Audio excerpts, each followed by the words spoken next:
show us around your office. Right on. So Heathrise, we're like in this mode of Heathrise 2.0. The company has pivoted to becoming more of like a really jump in there and be able to take something on from a small assignment to a huge assignment, have more flexibility. Yeah. In the beginning, that wasn't how we were set up, so we've tried to like rework the office in that way. We worked with Depop to do this. Melissa Price, as well as Jennifer Gilbert came in the beginning of this thing to help kick it off, and Dima, who was just amazing. This is our core values wall. We believe it starts with a healthy relationships end, and in turn, we also need competitive people. We're not looking for like so uber competitive where they individually are all about themselves, but rather competitive as a team. And then of course all in, which is like me, right? You gotta be all in, and you need to realize that we're more as a team than we are, and we need to put the team forward in front of ourselves. And then excellence, because when you're an early stage healthcare consulting company, I mean, we're almost 5 years old, but comparatively to some of the huge businesses out there, we're a relatively new company. Excellence is a must, because if you don't bat pretty much 1,000, you're out of business. And so we wanted to create an environment that really held a candle to some of the offices that they have. And we didn't want to like go to just like a downtown Birmingham scene where we're a little more crammed for space. We were like, let's have a ton of area to spread out and let's make it destination, because our people are really only all here Fridays. Right. And so we want them to stay here, be here, and my office, my domain. I think my wife thinks that I live here sometimes. So one of the coolest things about this office and what we wanted to do first at Heathrise was we wanted to create something that embodied the culture that we were and what we wanted to become. And in my office, what I'm after is really an expression of me, right? The stuff that I'm super into. And so as you look around, there's, as people tease me, there's like lots of defarbism about the office. One of the things that's really cool is our vision wall. As you see, it's all painted throughout. I just take you around town. We got our snacks. I like it. You got them? You're good? You got your pop chips? Yep. All right. Got my buy five. Let's do this. All right, so here we are. We're ready to go. Where are we going first? We are heading to Carbon Media Group. Okay. As you know, about 10 years ago, Yep. started Carbon Media Group. It was a mistake. It started as a professional hunting league when we made it Carbon Media Group. It became the world leader now online. So we have about 500 websites in the hunting, fishing, shooting, camping, hiking, ATV, off-road. And to stay relevant, as you know, in the media world today and compete successfully, it's not easy. So the key to our success has been staying ahead of the trend. So whether it is needing to offer the right creatives to these brands so that the executions will work, helping with messaging, helping bring the talent together to do different things, creating shows, like the whole key is to be the industry experts, right? And so we like to think we are kind of the outdoors online, and that's what our partners tell us. So we kind of got in this spot as a company at Carbon where we put a lot of money into Carbon TV. And Carbon TV really is the Netflix of the outdoors. We've clearly become the dominant player. I could watch someone hunt. Yeah, you can put it on your phone on iOS, you can go to Android, you could go to Roku, soon Fire Stick, and you can get Carbon TV. And we have hundreds of shows on there, and we do a bunch of original content. So I think we're here at Carbon Media, and in honor of Carbon Media Visit, I brought this old guy. I love that. This is the original. The original outdoor hub. Yeah. This is where it all started This is where, well, it all started inside of our Farbman Group real estate office. My brother let us keep a closet in the office where we all packed in 8 or 10 of us. And now we're growing a lot in Sweden, we're growing a lot in Canada, we're growing in Asia. So it's really cool. So this company, we got a reach of nearly 40 million people a month.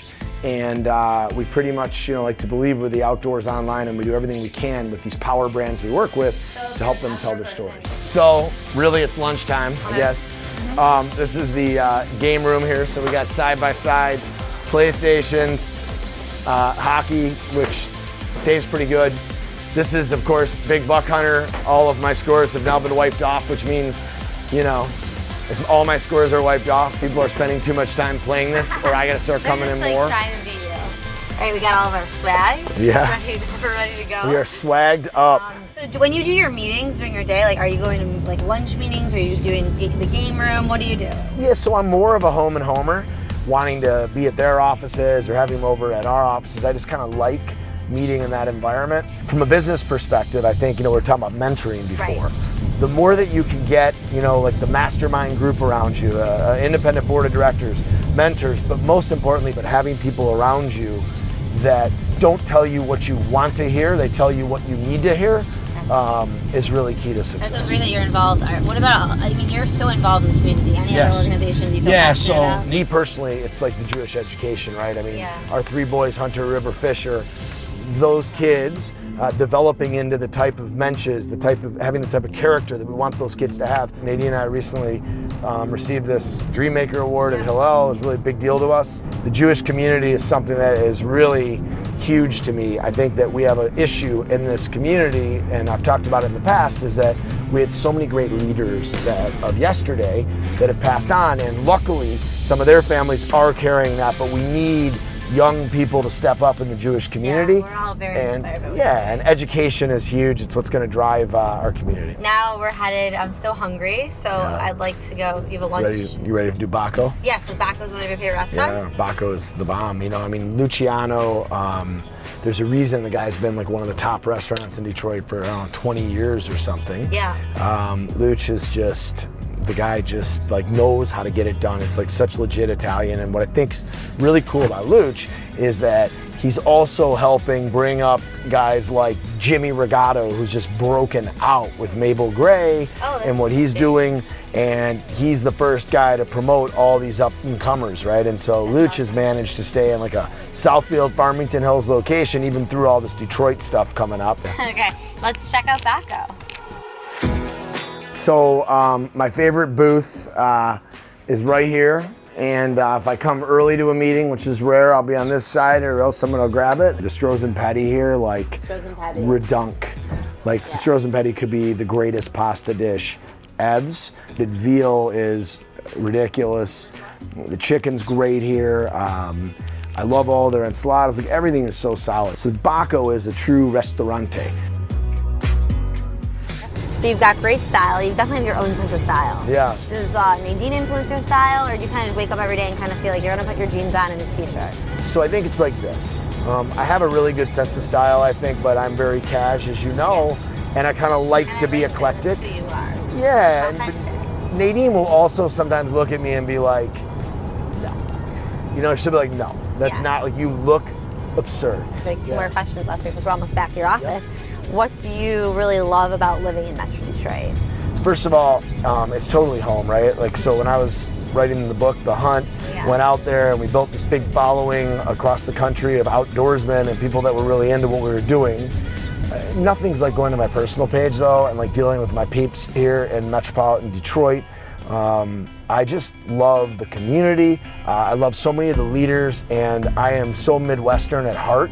You know, my brother's in Chicago, my father's mostly in Florida now, my other family's in Cali, but I don't think I could really leave Michigan. It's home, it's you what I love. travel all over the world. I do, yeah. Well, David, thank you so much for letting us take you around town. It was great catching up with you. I loved it, Rach. And I'll see you soon. See you, Rach. Thank you. It was really great spending some time with D. Farbs. He's such an interesting guy, and he does so much for our community. I really enjoyed spending time with him, so thanks again, David. And I will see you guys next time around town.